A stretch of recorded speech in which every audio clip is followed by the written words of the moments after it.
크게 네 가지의 키워드를 뽑을 수 있을 것 같습니다.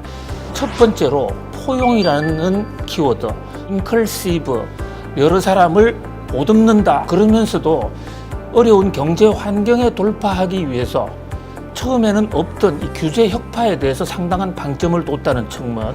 두 번째, 혁신, 이노베이션입니다.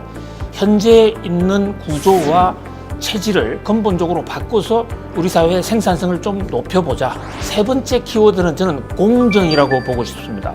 자, 공정이라는 것은 fairness, justice.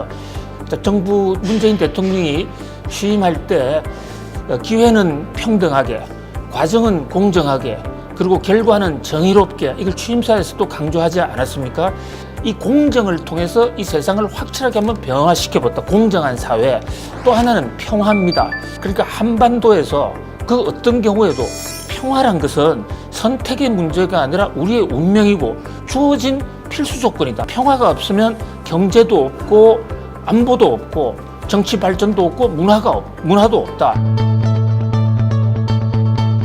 저는 이코노미스트의 한 사람으로서 말씀을 올리고 싶은데요. 대통령께서 이 10년사의 상당 부분을 경제 부분에 할애를 하셨어요. 국제 경제 환경이 의도하지 못한 방향으로 많이 흘러갔습니다. 이를테면 무역 전쟁으로 인한 타격이 우리나라가 제일 컸다고 볼 수가 있고요.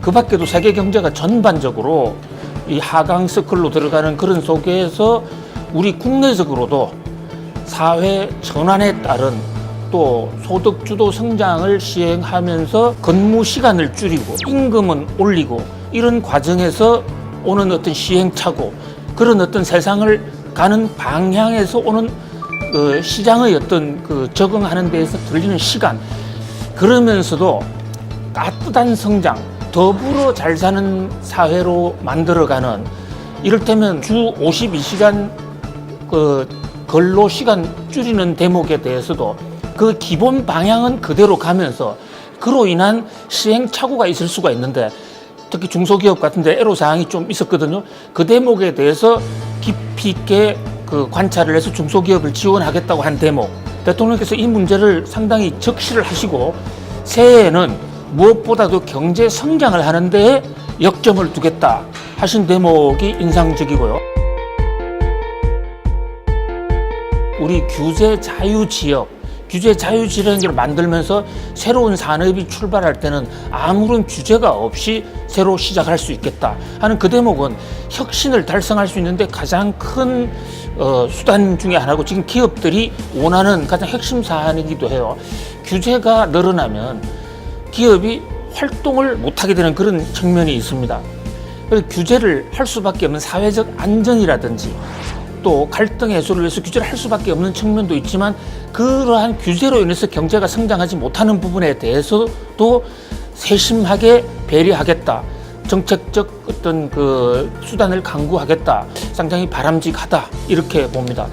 이제 또 하나는 이제 부동산 정책인데요. 대통령이 투기와의 전쟁을 다시 한번 강조함으로써 부동산을 둘러싼 어떤 투기도 좌시하지 않겠다는 그런 대통령의 강력한 의지를 보여줌으로써 적어도 투기로 인한 부동산 시장의 불안은 퇴임 끝까지 계속 정부가 정책적 노력을 해 가져가겠다라는 그런 보인 대목, 이것도 하나 상당히 인상적이었다고 봅니다.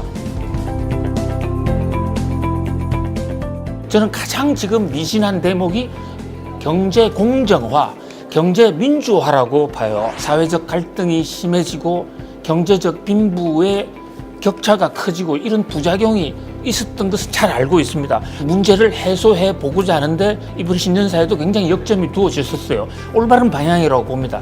시장의 부작용은 때려잡되 시장의 메커니즘, 그것은 응용을 해서 활용을 해서 주도적으로 문재인 대통령의 포용정책, 혁신정책, 평화정책의 시장을 좀 녹여서면 좋겠다. 이사회 제도라든지, 그죠? 또 일감 몰아주기 그 문제, 사익 편취, 이런 문제 중에 지금 법안은 다 마련이 되어 있는데 이게 법이 통과가 되지 있지 않거든요.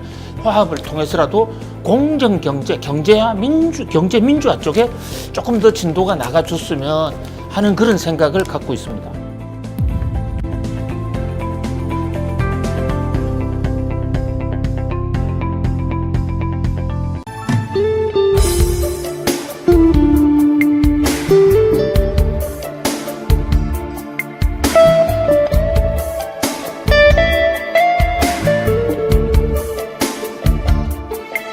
있습니다.